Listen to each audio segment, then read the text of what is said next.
మనసుకి మన్మథ ప్రచోదనం అనేటటువంటి లక్షణము ఉంటుంది, అది సహజం. కానీ దానికి విరుగుడు కూడా ఉంది లోకంలో. అమ్మా అని మీరు పిలిచారనుకోండి, అమ్మా అని పిలిచినప్పుడు మీ కన్నుల ఎదుట ఉన్నటువంటి స్త్రీలో మీకు కామాక్షి కనపడింది అనుకోండి.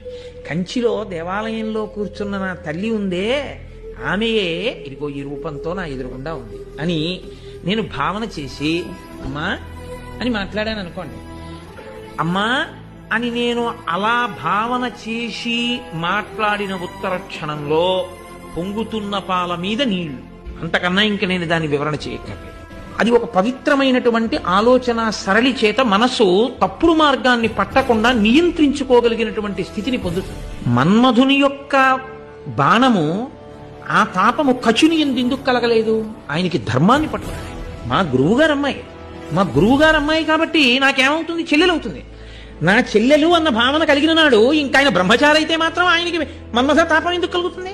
తాను ధర్మం తప్పి మనిద్దరికీ మన్మధుని యొక్క ప్రచోదనం చేత పెళ్ళయిందని నిర్ధారించడం ఎంత అధర్మం, ఎంత దోషభూయిష్టమైనటువంటి మాట తీరది.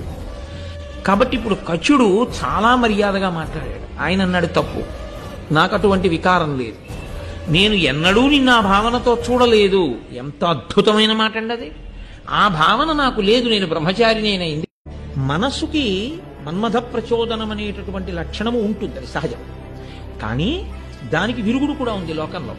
అమ్మా అని మీరు పిలిచారనుకోండి, అమ్మా అని పిలిచినప్పుడు మీ కన్నుల ఎదుట ఉన్నటువంటి స్త్రీలో మీకు కామాక్షి కనపడింది అనుకోండి. కంచిలో దేవాలయంలో కూర్చున్న నా తల్లి ఉందే, ఆమెయే ఇదిగో ఈ రూపంతో నా ఎదురుగుండా ఉంది అని నేను భావన చేసి అమ్మా అని మాట్లాడాను అనుకోండి. అమ్మా అని నేను అలా భావన చేసి మాట్లాడిన ఉత్తర క్షణంలో పొంగుతున్న పాల మీద నీళ్లు, అంతకన్నా ఇంక నేను దాన్ని వివరణ చేయక్కర్లేదు. అది ఒక పవిత్రమైనటువంటి ఆలోచన సరళి చేత మనసు తప్పుడు మార్గాన్ని పట్టకుండా నియంత్రించుకోగలిగినటువంటి స్థితిని పొందుతుంది. మన్మధుని యొక్క బాణము, ఆ తాపము కచుని ఎందుకు కలగలేదు? ఆయనకి ధర్మాన్ని పట్టుకున్నాడు. మా గురువుగారు అమ్మాయి కాబట్టి నాకేమవుతుంది? చెల్లెలవుతుంది. నా చెల్లెలు అన్న భావన కలిగిన నాడు ఇంకా ఆయన బ్రహ్మచారి అయితే మాత్రం ఆయనకి మన్మథ తాపం ఎందుకు కలుగుతుంది?